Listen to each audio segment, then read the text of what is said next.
When dealing with something like, say, ice cream, after you've had some of the more intense flavours like strawberry or mint or wolf, then sometimes it's just nice to have something a little bit more sedate, really go in for some vanilla.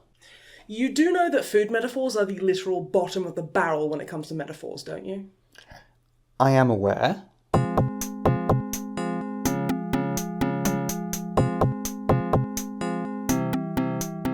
Greetings, Goblin Green Bases, and welcome to Codex Compliant. Since we mentioned it in the last episode, we really should make a video on 3rd edition Codex Space Marines. Let's deal with that book that we keep mentioning. Space Marines are humanity's ultimate warriors, dedicated to the defense of the Emperor and the Imperium of Man. The 3rd edition Codex Space Marines was released in 1998 and, as multiple episodes of this series have shown, was required to run many other codices throughout the edition. It was also the first codex of 3rd edition, cost £8 new, and features another great cover art by David Gallagher, this time depicting the Crimson Fists, possibly as a callback to the cover of 1st edition. That's actually a notable thing about the various 3rd edition books. Although they're still prominent, the Ultramarines aren't presented as the default Marine chapter quite as much as in any other edition. Except for possibly 1st edition, since, well, all bets are off in Rogue Trader country. So this is the only version of the vanilla Space Marine Codex, so far, to not have Ultras on the cover or even the back. Actually, fun story, when I was a kid and first played 40k around the time that this codex was released, I could not stand the Ultramarines. Largely because I didn't think it was realistic to go into battle in bright blue armour. In this game where people hit giant sentient mushrooms with chainsaws. You must have been a really fun kid. Anyway, this book was written by Andy Chambers, Jervis Johnson and Gav Thorpe, and, to be honest, even though we do the whole drinking game gag whenever Gav is mentioned, and yes, you should take a shot, by this point you could probably play the game with Andy and Jervis too. Although, doing all three at once would probably result in a hospital visit.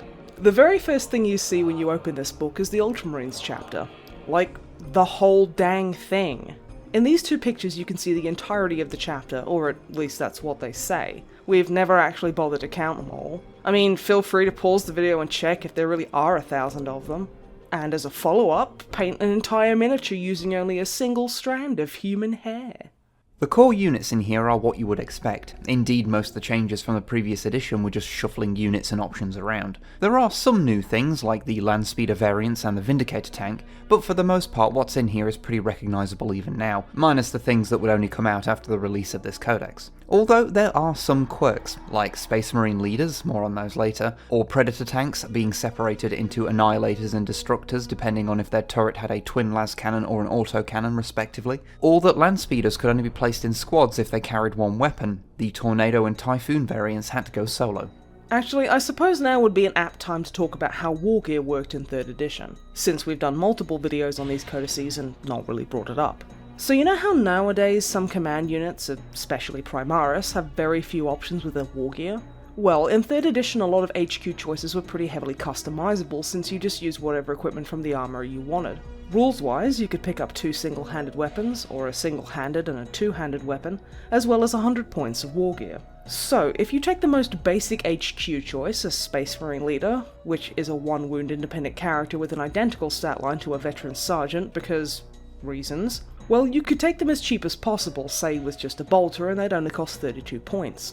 However, you could take the same character and give them a master-crafted Thunderhammer, a Combi Plasma, an Iron Halo, Terminator Honors, Bionics, and a bike to do donuts on, all of which would make this 1-wound sergeant with Delusions of Grandeur cost 175 points. Which is more than Marnius Calgar costs at the time, by the way. I mean, I guess you could also do that with a character that was actually good to begin with, but I mean, like, where's the fun in that? Moving on, the special rules for a Space Marine force are pretty basic given that these are just vanilla Marines. As ever, they had And They Shall Know No Fear, which in this edition allowed you to automatically regroup, but they also had the rule Drop Pods, which, unlike now, where they're a physical transport unit, back then simply allowed you to deep strike any regular Marine infantry along with dreadnoughts and landspeeders, which we're in favour of since drop pods are astronomically tedious to paint IMO. Once again, we have some sample armies to help give you an idea of where to start with yours. There is a Dark Crusaders force from the now retired head of GW Intellectual Property, Alan Merritt, and a White Scars force from Paul Sawyer, ex-White Dwarf person and haver of a nickname that makes us feel bad for saying it out loud. Merritt's Dark Crusaders are particularly interesting, not only because, as far as we can tell, the chapter has only ever been mentioned twice and had a different colour scheme each time, but also because they seem to have absolutely zero lore, like literally nothing, as demonstrated by their Lexicanum entry simply being an image of their newer colour scheme, an incongruous description of their older colour scheme, and the sentence, "The Dark Crusaders are a Space Marine chapter." We assume that they're just Merritt's homebrew chapter that became canon by Merritt, of his position, although I suppose that's pretty much how anything becomes canon when you really think about it. The tactics demonstrated for new Space Marine players are pretty helpful too. Hell, since I just read the book, I actually tried out my own variant on Refused Flank in the last game that I played, and it helped me win, so I guess this stuff is still pretty applicable.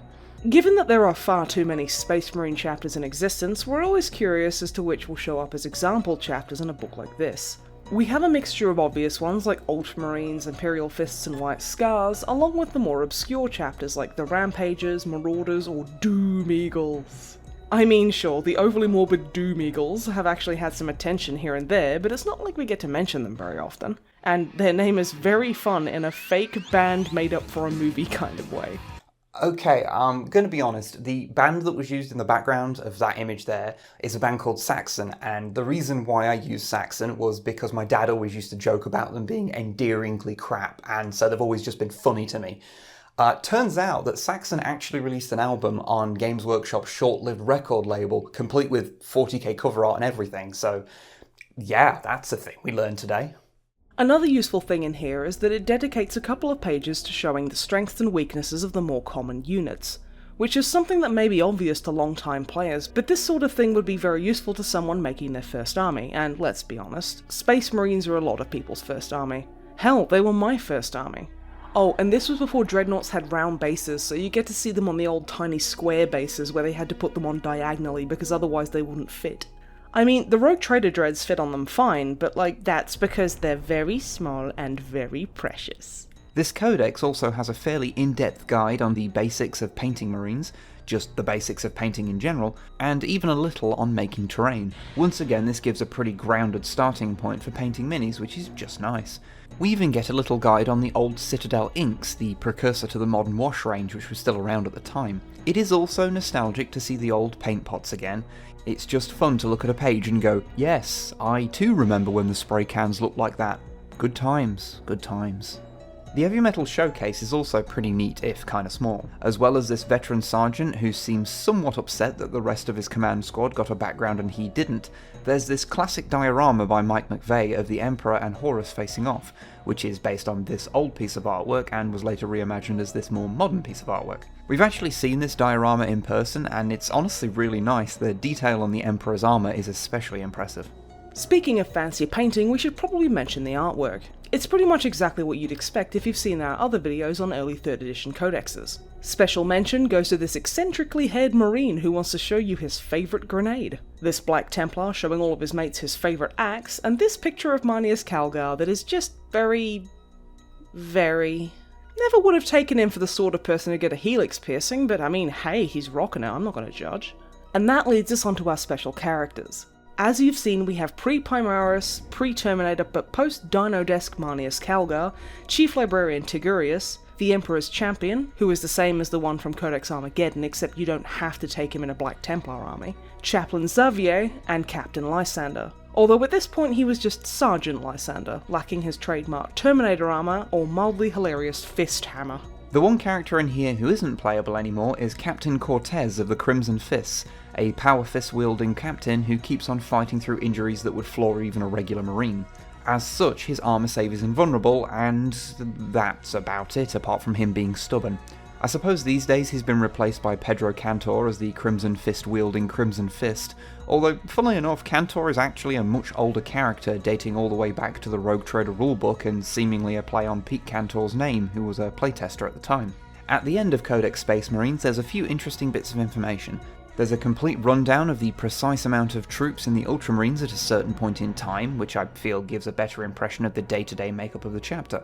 Like, it's long established that a company is made up of 100 Marines, but this one shows that it's usually less, as many of the squads are missing members since some of them were killed in battle and haven't yet been replaced. There's also a rundown of all the original Space Marine legions, their homeworlds, primarchs and successors, along with a very truncated timeline of the Unification Wars, the creation of the primarchs and Marines, and the heresy in the years following it. We also get a rundown of the daily routine of an Astartes, which basically boils down to a whole lot of training with the odd break to eat, pray, or undergo psycho-conditioning. It also says that Marines, although capable of surviving without sleep, do so for around 4 hours a day. And I mean, like... mood. Finally, there's the fiction, the little stories peppered throughout the book to give you a feeling for the faction.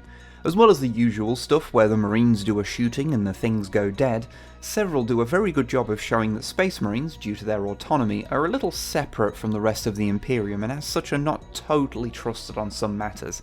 Both the one talking about the ships of the Astartes and another talking about their religious beliefs start by in-universe complaining about how difficult it is to get information out of them since most won't even respond to such a query. Another, written in-universe by Inquisitor Bastelec Grimm, describes Marines of the White Panthers chapter dealing with a minor heresy, and the Inquisitor concerned that the Marines' overzealous approach was perhaps, maybe, a little much. It's not as if this incident is without precedent. Indeed, on many occasions, Space Marines have pursued their own campaigns without reference or remit to the authority of the Adeptus Terra.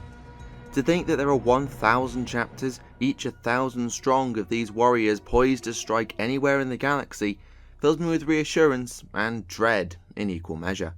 So, what do we think of this particular iteration of the Codex of the Space Marines? Well, as the first Codex of 3rd edition, it's notable anyway, but the fact that many other codices relied on it makes it more so. It's just a solid little codex, really, not particularly flashy, but with a lot of information that would be particularly useful to newer players. But with another Space Marine Codex in the bag, I think it's probably a good idea to put Marines to one side for a while. There's a lot of subjects and factions that we've kind of been neglecting, so we should probably get to those next. Like... Codex Zotes? I do not believe that is a real codex. Come on, I worked really hard on this.